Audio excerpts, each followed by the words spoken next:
Welcome to Drum and Drummer, a podcast focused on drums, drumming and drummers. I'm George Pickering and that's Ben Winty, and we are both professional drummers in this business we call music. So stick around and join us as we pass the time whilst trying to stay in time. Yeah. It is like rain on your wedding day, let's be honest. Willkommen. Yeah? Hello. Hello. Yeah, good. Yeah. German? Yeah, big time. Yeah. We got a guest today. Straight in, yeah. Yeah, straight in. No messing about. Don't care how you are. Don't care how I am. Let's just get to the guest. That's good. Yeah. No, we can have a bit of chit chat. Bit of waffle. How are you? Fine. Yeah, how are you? Good. Yeah, good. Right. So our guest today is AJ Rousell. Yeah. Is that correct pronunciation? Yes. Here's Funny a though bit how of- you actually you messed up saying correct pronunciation. Yeah, I know. And I was going to say, the did irony. you know- Brilliant.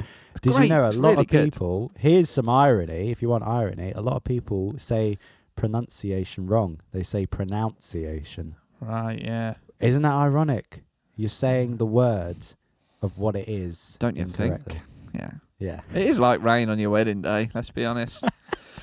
You know. What else does she bang on about? There was a lot in that song. It's like, Ray, got a I've got to spoon sing. and you I've got to needed sing a to knife. get to it. Yep. What you need is a man of your spork. dreams. What you really need is a spork. Yeah. Or one of them fork, like a fish knife, Mm. a fish fork, which has a bit of a blade on one of the prongs. Yep. Okay? Spork So anyway. is an amazing invention, isn't it? Peak Like, civilization. I've never had one, but One if day, you ever George, go if we keep camping- podding long enough, we'll get you that spork, the golden spork. That's the goal. That's why we started this. Yeah. We've got a guest today. Isn't Oh, that really God, what no. we're we're all after? More spork chat. What, spork? Yeah. Yeah, I think so. I think so. Yeah. I mean, it's ease in a world that's, chaotic at times, and you go, God, what do I? It's perfect for cake. I think that's where it really shines. Because sometimes if you're all maybe cake. maybe not a cake, but something harder than cake, like pie. You got a pecan pie, and you can't quite get into. I think I'm thinking of a different thing. What's the one where it's like got a bit of a knife blade? Well, I think that's the fish. Is that the fish fish one? fork? See, that's good for pie. Yeah. However, I mean, a spork is good all round. Yeah, spork's good. I think if you're talking spork is also good for maybe like a spongy cake because you're something maybe slightly more crumbly. You want the attack of the fork, but the body of the spoon to catch the crumbs. Otherwise, it just falls through. Or if it's got custard on. You a know what I custard mean? man? Okay. Yeah, I am. Right. Before we get to the interview, Wasn't 'cause always. Poor but old I am now. AJ. He will be listening to this back, going. Going, just- what am I doing on this show? He's shown it to his fiance, and she's going, "Are you even on this?" They're just talking about cake. One question though for you and the listeners: when you're presented with, let's say, a crumble and custard, what heat do you want each thing? Because in my house, growing up, everyone would have a different thing. I'd be like, "Oh, I want a cold crumble but hot custard," and someone would be like, "Oh, I'll have hot crumble, cold custard." Where are you going? Both cold, both hot? What do you want? What do I want? Both warm. Warm, okay. That's fair. Yeah. That's fair. But I'll tell you what, I wouldn't be having crumble. Right, AJ Rousell. Well, you can't leave that. And why wouldn't you have crumble? Too bitter? I'd prefer chocolate. Yeah, there's more options Yeah. out there in the dessert world. We're not in the 50s anymore. Get the fruit out of my pudding. I've done my homework, eating the vegetables. Now I want to play football. Yeah. Yum, yum, yum. Why am I having Chocolate. rhubarb? There's so many other nice fruits. Get that rhubarb out of my fridge.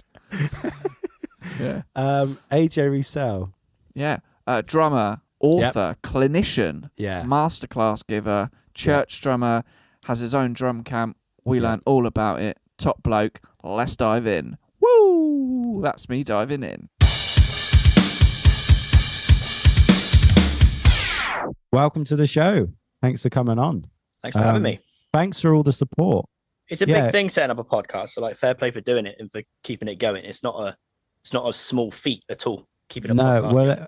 Well, not to talk about us. This is your interview, but we have said that that's like the hardest bit is just being consistent, never missing a week. It's like every Thursday there'll be an episode, but whether it's good or not. Yeah, whether it's good or not, we'll put something out. Something's going out. Yeah.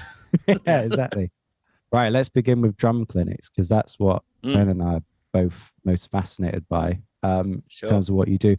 I will say, some of our listeners aren't drummers. So what is a drum clinic, first of all? It's a great question. I get asked that a lot by my non-musician friends who are like, it looks like quite a big thing you did, but I don't understand why you're on a stage without a band and people are watching. It's a bit weird. So my favorite description of a clinic is how Mike Johnson describes it, which was it's like going to a gig where the whole band forgot to show up apart from the drummer, but he just plays the songs anyway and everyone just watches. So the idea is that it's a room of drummers, and then as the clinician you kind of perform a song, kind of show you're playing, then you tend to teach something. So you'll kind of teach something that you think will help most people that are watching, and then you do like a bit of a Q&A, and then you finish a track at the end. I mean, you can structure it differently, but the idea is it's you show you're playing and then you teach something, and then Q&A, and then you can mix all that up. But but they're really good fun, man. They're really good fun. Well, very different style of teaching. It is, how long are your clinics usually? I think the longest I've done is 45 minutes. The one last week was 30 minutes. So most of the time at the moment I'm opening for someone else, so they get kind of the hour slot, and then if I'm opening for whoever it is, it will tend to be half an hour to 45 minutes.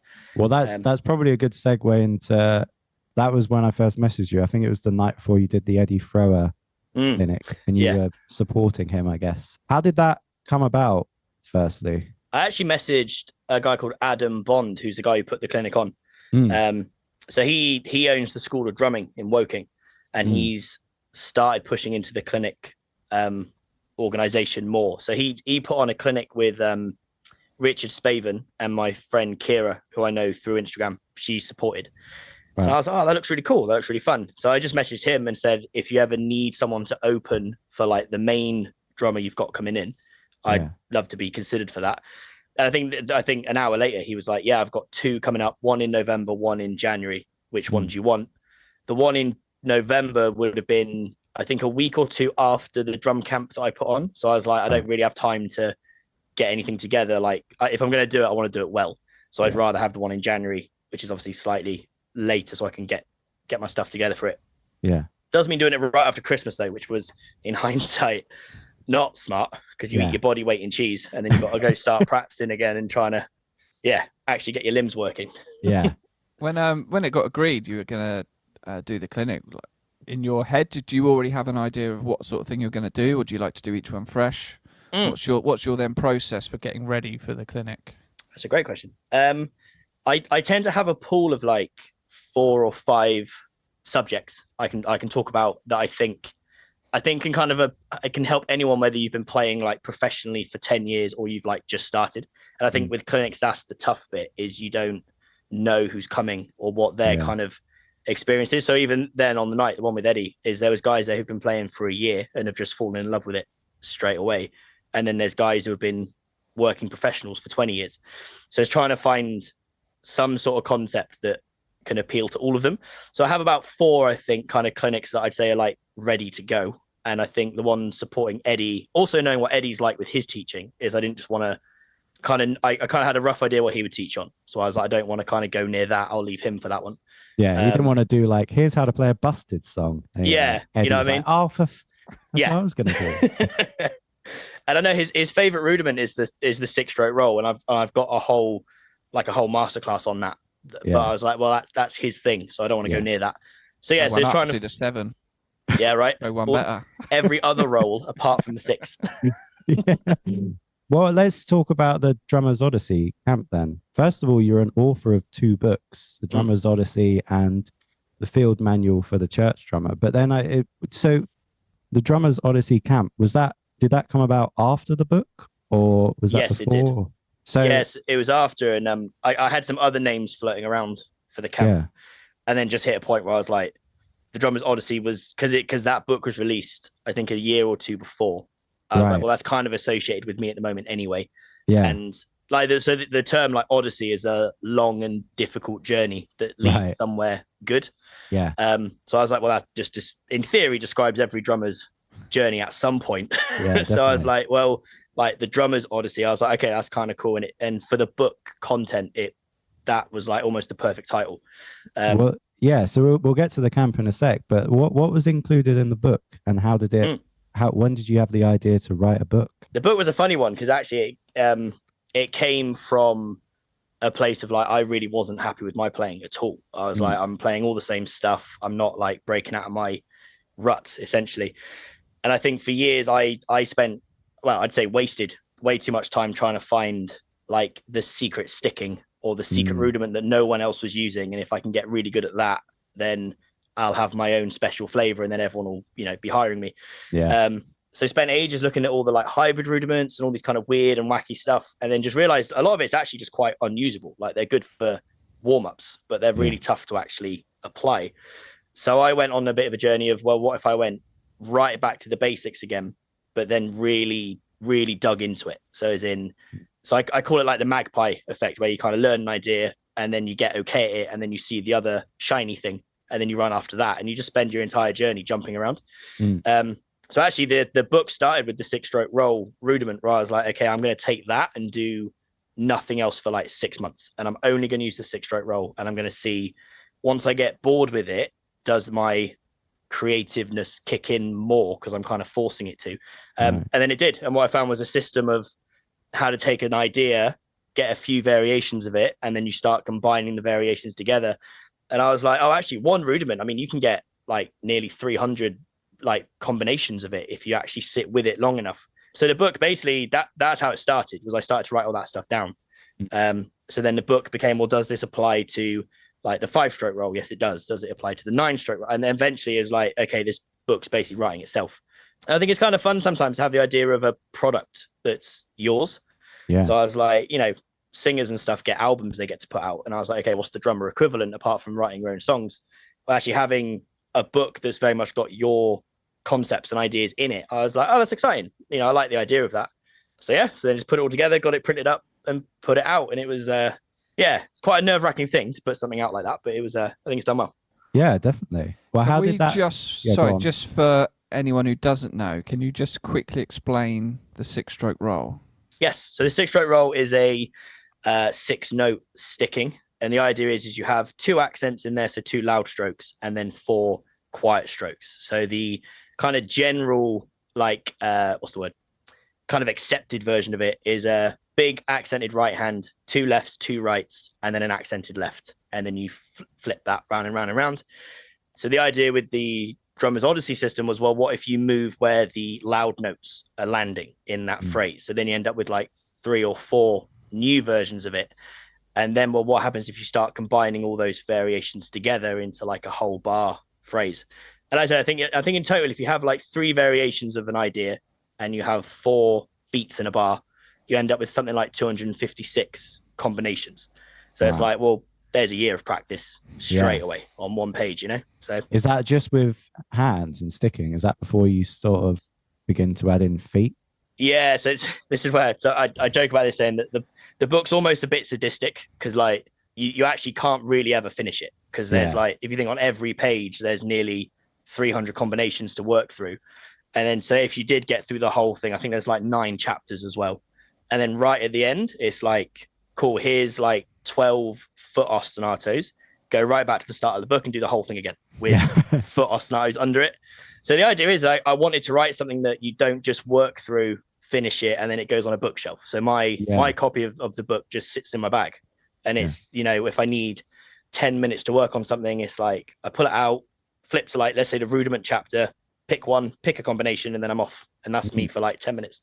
I mean, that's surely a good sign if you can use your own book and still get ideas out of it, something you wrote yourself. That's brilliant. Totally. And I think it's a funny one because when I first put it out, a friend of mine got it, and because it is relatively thick, there's a lot in it.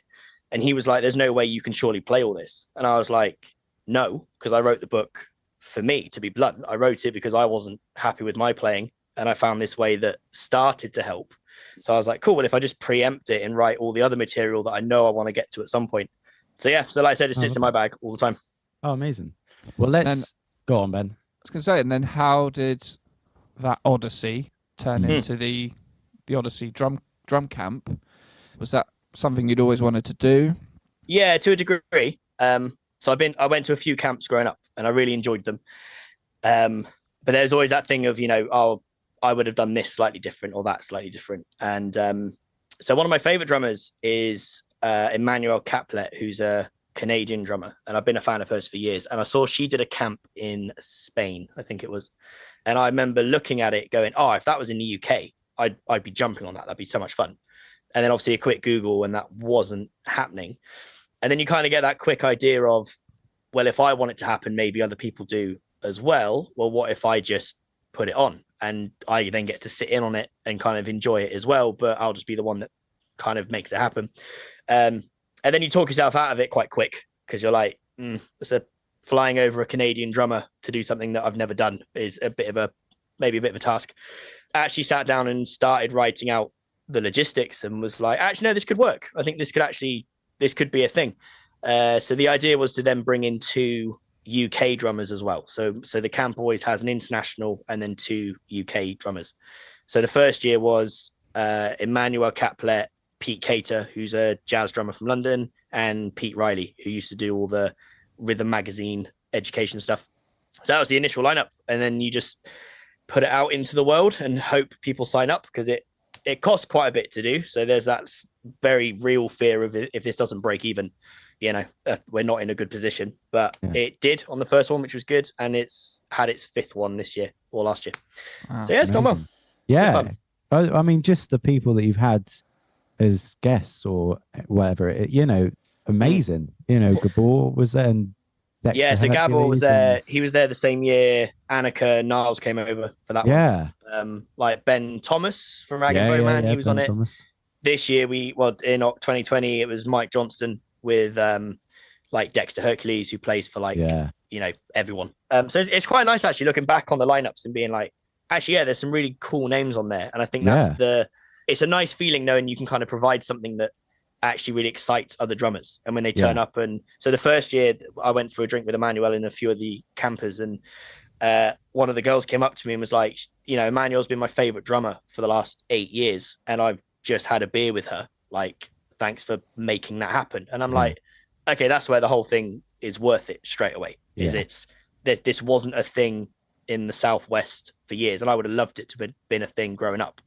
So the fact big drummers are getting on it, and they seem to like it and enjoy it, and they all know each other, which is nice. So a lot of times, when Kaz Rodriguez was on it, he knew Gabor from the year before, and Gabor knew Annika, and so they all kind of know each other. So it's nice that they all seem to be talking about it highly, which is good. I've never been to a drum camp. I don't know about you, George. No. But so now in your fifth year, what sort of format does the camp take? Is it over a weekend? Residential? What's the sort of rough structure of that weekend?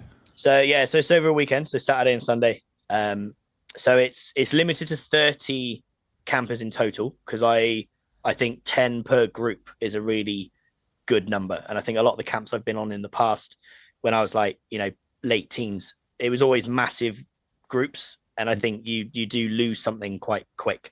So it's limited to 10 per group. And basically each group has a 2-hour session with each tutor on each day. So it's 12 hours in total of lessons. So it's a pretty intense weekend. So all the groups rotate around the rooms. So like group A will have a lesson with Mike Johnston, and then we'll have an hour lunch, and then they'll move into Dexter's room, and then 2 hours, and then move into Mikey's room. If I'm honest, if I had my way, I'd love it to be residential. I'd love to be able to actually have it somewhere where there's like a hotel on site and that's all included, but realistically it's just really hard to do that. So it's hosted at one of the Bristol universities, their Centre for Music, they host it. And I think there's like 3 hotels in the area, so everyone just stays there. But it's cool. So it's drinks in the evening with the tutors, and then big raffle on one of the days, and goodie bags and all that stuff. So it's basically like a drummer pamper weekend. Well, that must be a cool bit, right? To all have drinks with the drummers in the, it'd be amazing for the 2-hour lesson, but also just, as you said, just getting the chance to chat to these drummers that you perhaps idolize. And as you said as well, it's sort of like you're sort of putting on this camp because there were things missing from camps you went to before. The same with the book. I quite like that. You know, the book and the camp seems it's come from a place of like, well, how would I do this differently? It's like, well, let's go and do it. So I think they're just good starting points. I think just in general for anything. It's like if you're making something because you either wish it was a thing or it's helping you. I think it's just coming from a healthy place. And I think stuff that comes from good places tends to do well because the motive's right, you know? Because a lot of people have said, would you ever grow it to more than 30? And I'm fairly strict on it. It most likely never will.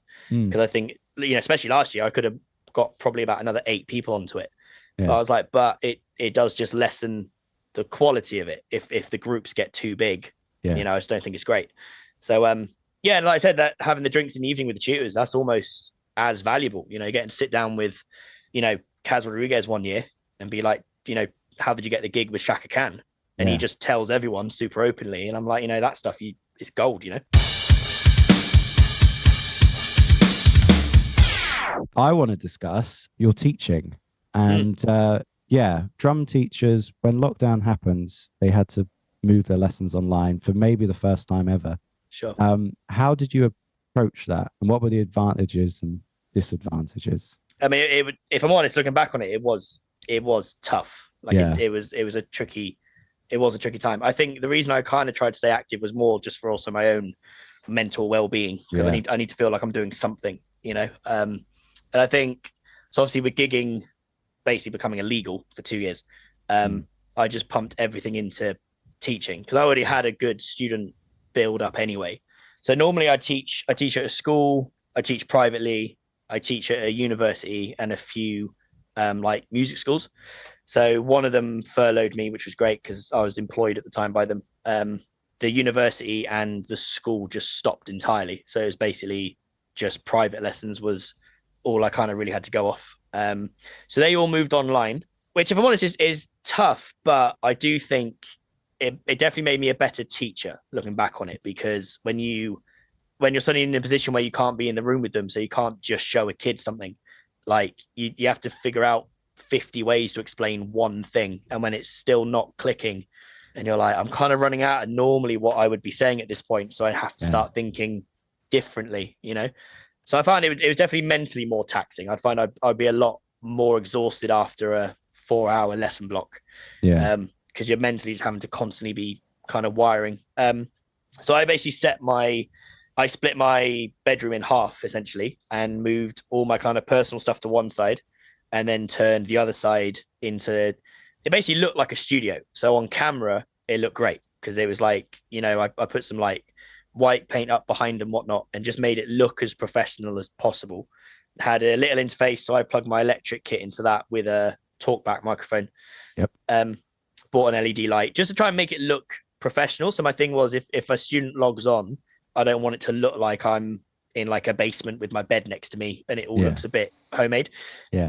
So I think that helped because it meant I felt parents and students didn't feel like they were getting much of a lesser experience, and also just aware that the world just is how it was at the time. So it was a tricky one, but have you continued teaching anyone online? Is it something you still do, or? Yeah, a few do. I think one of the pros is it gets rid of all the geographical problems. So I had one student who would come for a lesson once a month because he was like, I need to come on my day off because it's about a half-hour drive.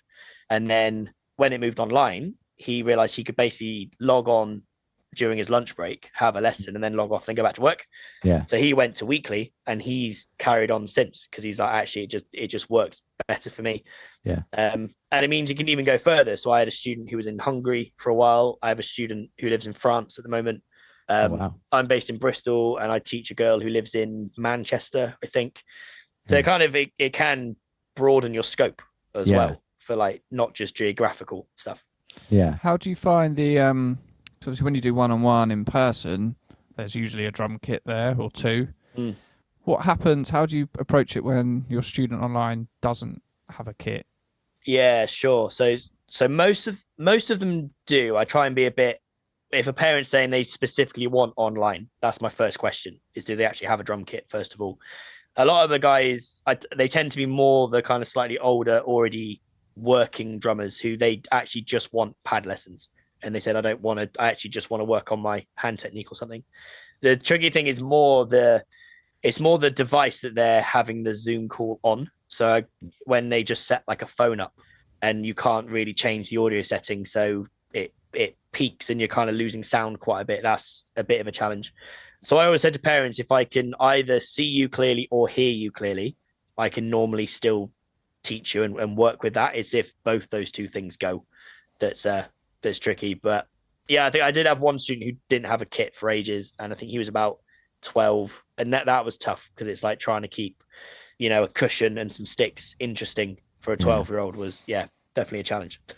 It is tricky. I remember because I used to teach at a school, and then when COVID happened, they said, okay, George, you'll still be working, but all the lessons will be online. And most of the kids didn't have a kit. And so, it was sort of sticks on maybe a practice pad or maybe just a snare. But I remember it just wasn't sometimes the best setup. Totally. There was one time a dad told his son off for playing the drums too loudly during his lesson. And I was like, this isn't great. It was like, will you turn that down? Or he was just like, I'm doing my lesson, Dad. But it's tough. So, really tough. I think it's why the school I teach at, they actually just sacked lessons off for a year. Yeah. Which financially was a dent, which was a shame. Yeah. The uni I teach at, so they stopped doing like one-on-one lessons, and they would just like once a month do a big masterclass or something. And that was actually really fun because they emailed me saying we want to do a drum masterclass and we'll pay you like X amount. And it was really generous of them because they were like, we know you're in a horrible situation. And they said, could you bring in another drummer to do it? And I was like, well, this is where this whole situation actually is really, like I said about the geography not being an issue now, was like, okay, I can actually bring in like anyone. So we actually brought in Emmanuel Caplet for that, and she zoomed in from Canada. And we're like, okay, so me doing a masterclass with Emmanuel, to make that happen normally, you're like, it's just not financially viable. It's logistically a nightmare. But around that time was cool. We can literally both just log into a Zoom call. Everyone else can log in and we're off. And I think we had about 160 drummers in for it, which was mad. Wow. But you're like, that wouldn't happen normally. So I think that's where the pandemic, like as horrible as it was, and I'd never want to go through it again, but there was definitely ways of navigating it and kind of finding what things you wouldn't be able to do normally. Yeah. And kind of jumping on it while you can. Because if we're honest, like online masterclasses now, they're kind of non-existent, kind of rightly so, because we're back to normal. So at the time, it was a case of jumping on it while it's there and then seeing if it gets any traction.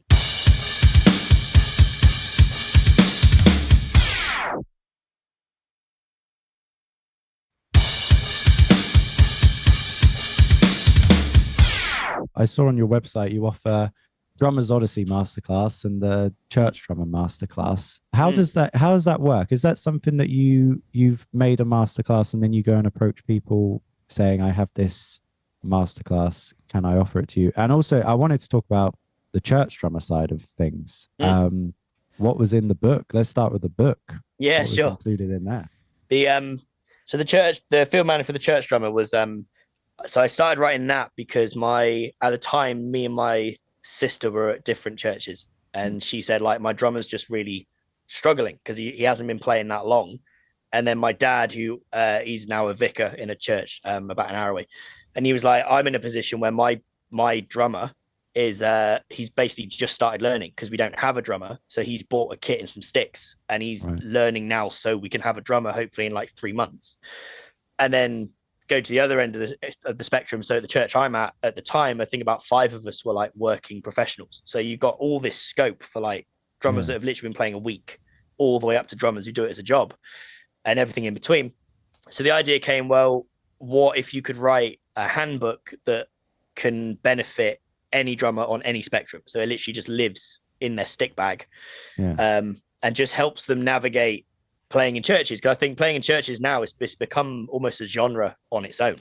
I was going to say, like, I've heard the phrase church drummer or church drumming, like, kind of, I've got the impression it is a thing. Like, feels like a separate world or like its own kind of bracket.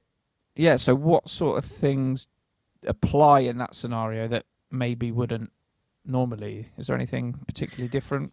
I think there's just a lot of signature feels about it and vibes. So like, if you told any drummer who plays in a church, like could you do a big Bethel build? They'll know exactly what that is, because there's a massive church in America called Bethel who put out a lot of the current worship music, and their way of like dynamically building through a song has kind of become a signature thing now. So if you say to a drummer, do a big Bethel build, it's like, cool, I know what that is. In the same way, if you told a jazz drummer double time swing, they'd know exactly what that means. So I feel like with church drumming, it has become like a genre on its own. So a lot of the book actually just explains that side of it as well. And the main chapter in the book that I think kind of started it, and then the rest of the book was written around it, was something I see a lot where worship leaders don't know how to communicate to their drummers. So they'll use words that are quite descriptive. And I've seen a lot of drummers go like, I don't know what you actually mean by that. What do you want me to like do? So there's a big chapter in the book just called like understanding your worship leader. So when they're like, can you play quite majestically? That's sort of a word they'll say. And then you literally open the book, find that word, and then it will say loads of toms, loads of space, don't use any crash cymbals. And it's like, so it literally just translates what. So I asked a few of the worship leaders that I'm friends with, give me like a list of words you kind of regularly tell your drummers to play like, and they don't understand it. And then we'll just translate it into the book. Wow. Quieter. No, not that one. Have you got Stop playing comes up quite a lot. When they want it vibey, I was like, that means just stop. Just don't play. I need to hear some more words. Are there any other classic words? Like majestic's a good one, but yeah. Majestic happens quite a lot. Vibey happens a lot. What does that mean? Vibey's like you're almost playing like percussively rather than like a solid groove. Oh, okay. What's the other one? Swirly. I've heard that one a lot, and that's basically just cymbal swells. Oh, okay. Loads of that stuff. So like, one was like, what was it? It was almost like they wanted like a military feeling thing. They said we want it kind of, military like, and that's like cool snare rolls, like big bass drum hits. So you get a lot of that stuff. But there's a guy at my church who uses the word. He calls them sparkles quite a bit, where he's like, you basically just want lots of like tippy tappy cymbal work, but you still want like an actual pulse rather than like to, you know what I mean? So there's loads of stuff like that. It's lots of non-drummers trying to communicate to a drummer like what they mean. So part of the book was, let's just translate that and put it into drummer terms. And I think that's been the most helpful chapters. Most of the feedback I get from people who've read it have said that's the one they found the most helpful. Yeah, it's fun, man. It's fun. Yeah, that's fascinating. The one I think of in terms of words is train beat. Whenever someone says train beat, and it's become like the unofficial, official, but that seems to be like if you're not a drummer and you go, play a train beat, and it's like there are certain words that it's not musically correct, but it's sort of now in the ether. So let's move it on to masterclasses. So these masterclasses. So if you were to do the church drummer masterclass, would that be sort of explaining what you talked about in the book? Is that most of it is. Most of it. So a lot of the time, if a church brings me in to do that, I'll normally ask, because normally if I'm going into a church to do that kind of thing, it's the head of worship who's asked me to come in. So 9 times out of 10, I'll ask like, well, why have you brought me in? Because obviously there'll be something you want your drummers to be learning. What is it? And 9 times out of 10, it'll be something like, can you help them with dynamic playing, or can you help them with their timing, or how to like follow signals on stage? Because a lot of like playing in worship bands is you have your general set, but I'd say at least half of it's probably improvised and just made up on the spot. So a lot of it is teaching church drummers to be able to read signals and read cues and follow body language, all that sort of stuff. So I normally have a list of all the chapters, and I'll be like, here's all the stuff I could talk on, like which ones for your church would benefit. So we go through a lot of that, and it's kind of similar with the Drummers Odyssey masterclass as well. It's just, if you want to work on hand technique, here's a stack of stuff. If you want to work on dynamics and phrasing, here's a stack of stuff.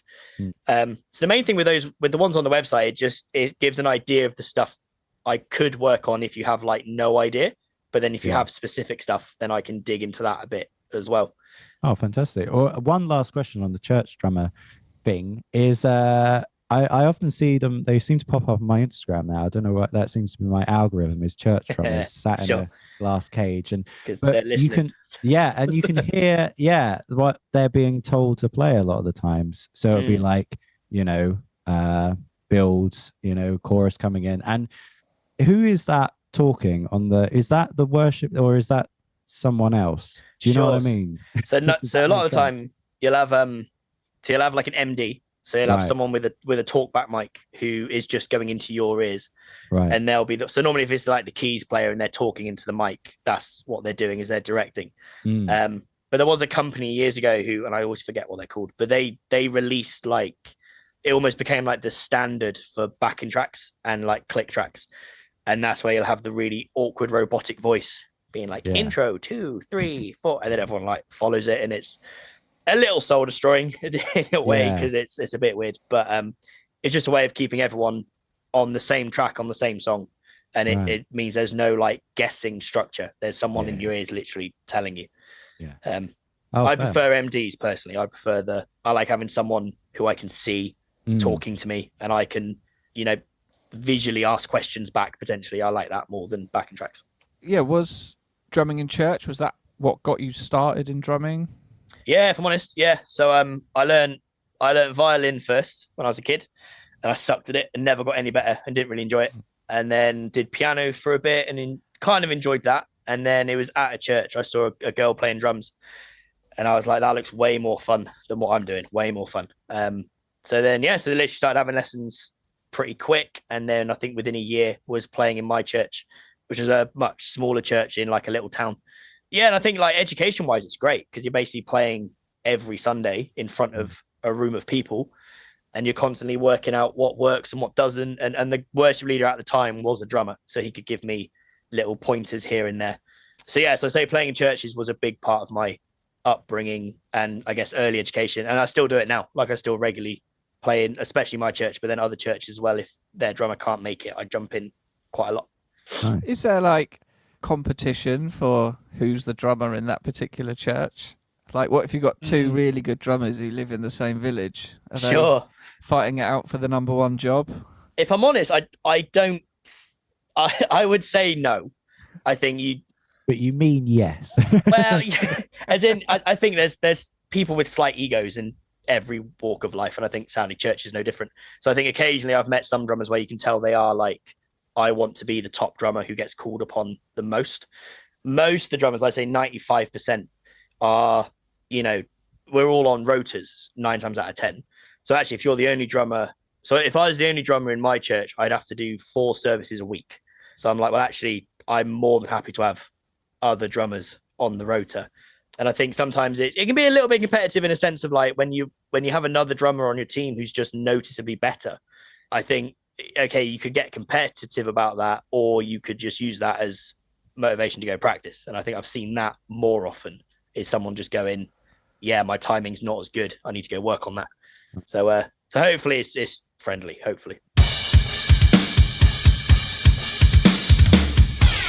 Let's talk drum kits, because you have it looks like you've got a few drum kits from your website. Is it Sona the main one? Yeah, so Sona that was my first ever pro kit, and I've just bought Sona kits since. So I have my Sona Ascent kit, which is the matte black one, which I love and it's great. And I'd like to use it more, but I find that because matte black shows up scratches really easily, I hate sharing it. So if I'm ever doing a gig where other people have to use my kit, it doesn't come out, unfortunately.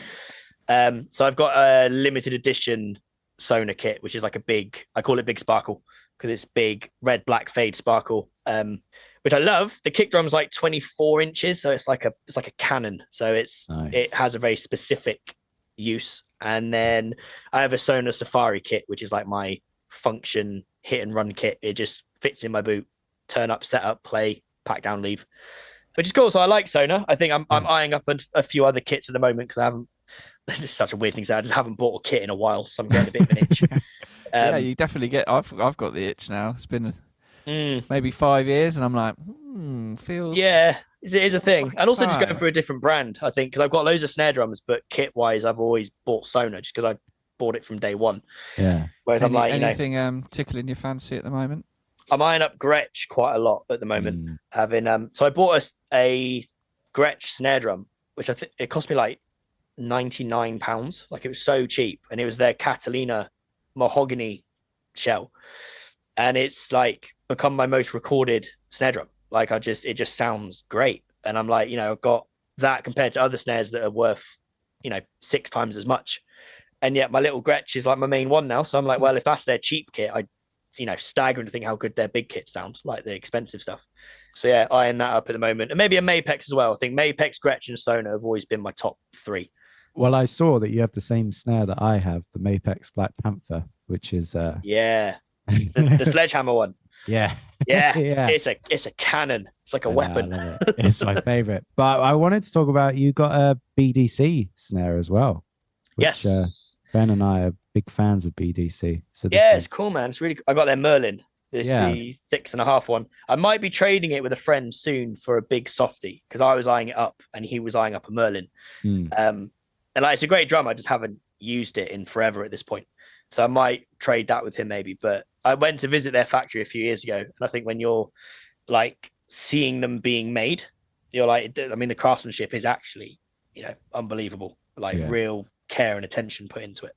So it's a cool drum. Really cool drum. Yeah, definitely. And last thing to talk about is cymbals. Phosphorus cymbals. Yes. That's a brand.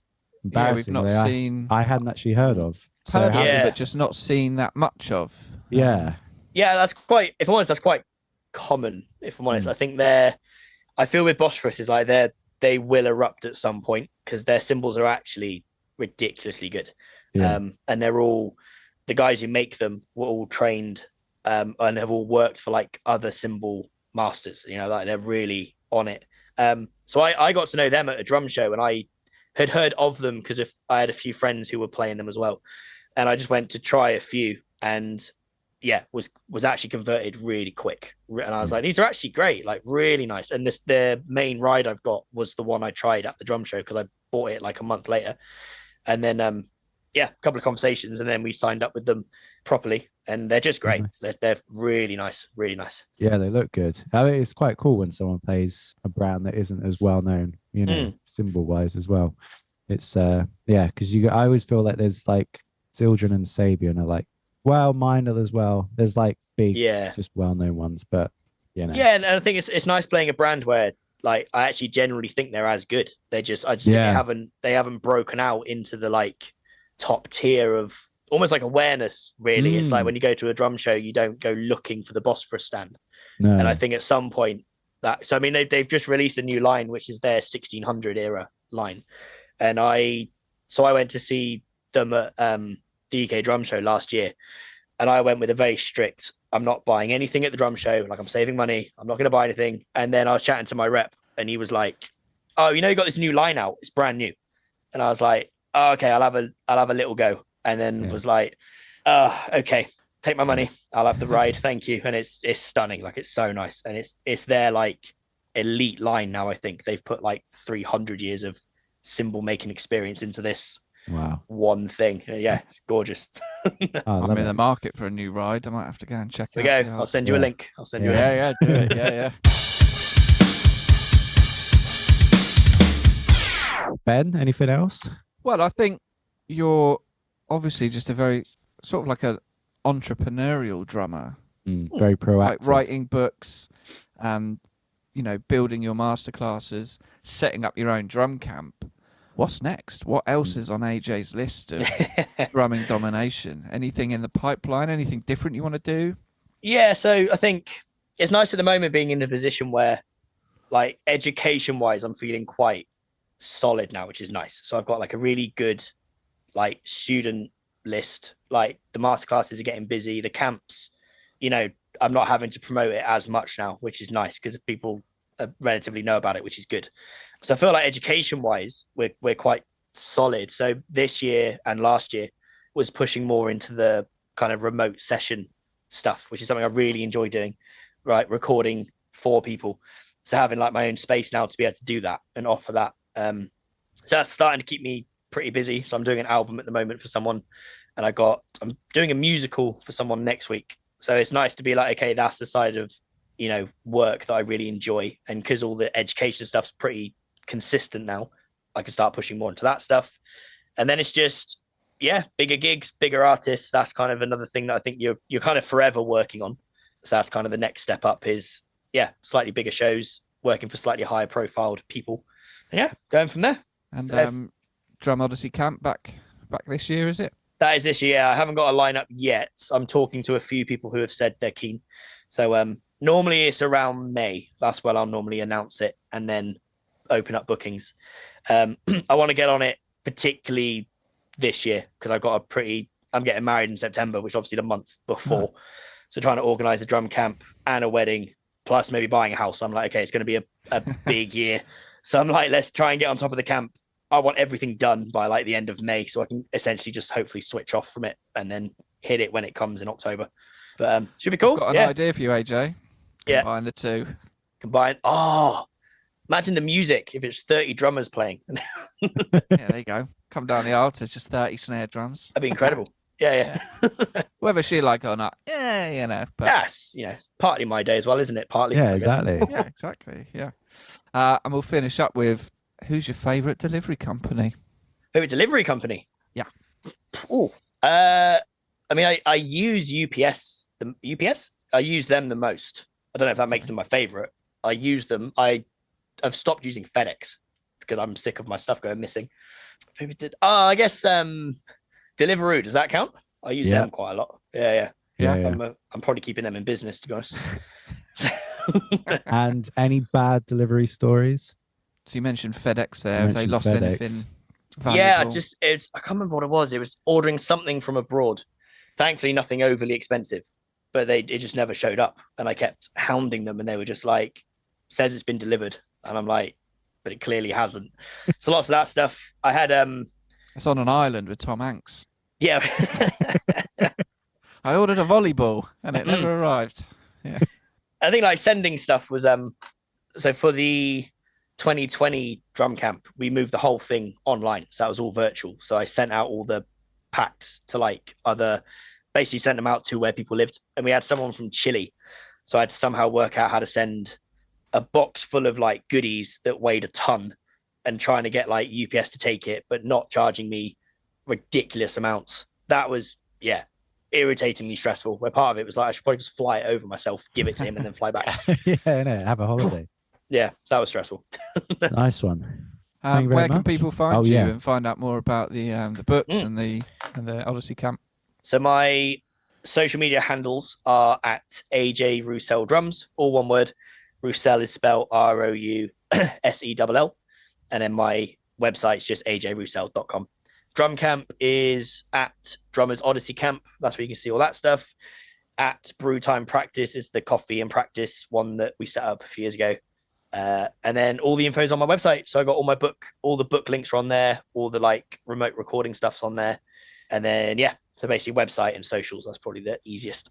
Fantastic. Thanks so much for joining us, AJ. Thanks for having me. It's been fun. Yeah. And top job with what you're doing as well. Like I said, doing a podcast is a big thing. So like top job to both of you. Thank you thanks for all the love on the socials and stuff. It's massively appreciated. So, we'll send everyone your way. And we look forward to seeing who you get lined up for the 2023 camp. Should be fun. Saying, couple of eggheads in. There you go. Cheers, AJ. Thanks very much, mate. That's one. No worries. See you later. Bye. Bye. Well, that was our interview with AJ Rousell. Yeah. Proactive drummer. That's what I'll say. I like that. And that's the thing in this game. Shit, you got to make shit happen yourself. You have got to make shit happen yourself. And I think that was what was fascinating learning about him, because when I looked him up on Instagram, we always do a bit of research for these interviews. And at first, you just look down and you go, oh, he's played a lot of, not drum covers, but there's a lot of him playing. And you go, well, what's this Drum Odyssey camp? You go, oh, he made that. And you go, what? Oh, he's written a book. And it just, the more I delved, the more I was like, he has done a lot of stuff. You know what I mean? And it's all himself, it's he's made it happen out of he's taken the bull by the horns. Exactly. So his career into his own hands, his own drumming hands. Exactly. That's what you got to do. Yeah, I've got to do that. Make shit happen. Because no one's going to give you the gig, just no one's going to do stuff for you. Yeah. So well done, AJ. Yeah. Not well done. That sounds that's awful. Yeah. What you said. Yeah. No, not that. No, I didn't mean that. But, thanks for coming on, AJ. That's better. That's nicer. Yeah. Not being well done, you. Yeah. Never say that to a guest. Oh, well done. That's very good. That'd be awful. Yeah. Cool. Right, well, let's wrap it up.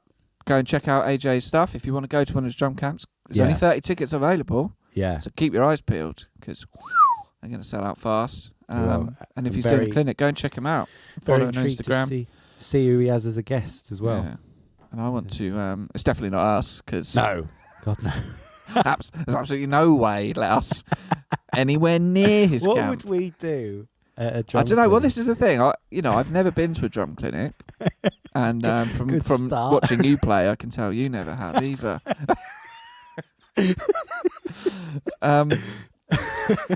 And then he thought, but then you go, well, maybe I should go to one as I an think- audience member, Yeah. but as giving a clinic, I don't know. I don't know what I'd do. No. I think next episode we do where it's just us, we'll discuss what we do at a drum clinic. Yeah, Yeah. we shall ponder on. Yeah. Join us at that. I don't know what the structure of the episodes will be. Nope. Neither do we. We don't know No. at But all. we'll be here every Thursday. So you can- Yeah. Well, this was far worse outro than intro, but we get the job done. Yeah. Thanks for listening. We'll see you Yep. next week. Bye. Bye. Thank you for listening to Drum and Drummer. You can find us on Instagram at Drum and Drummer Podcast. And you can send us an email to drumanddrummerpod@gmail.com. Remember, just pick up the sticks and twat it.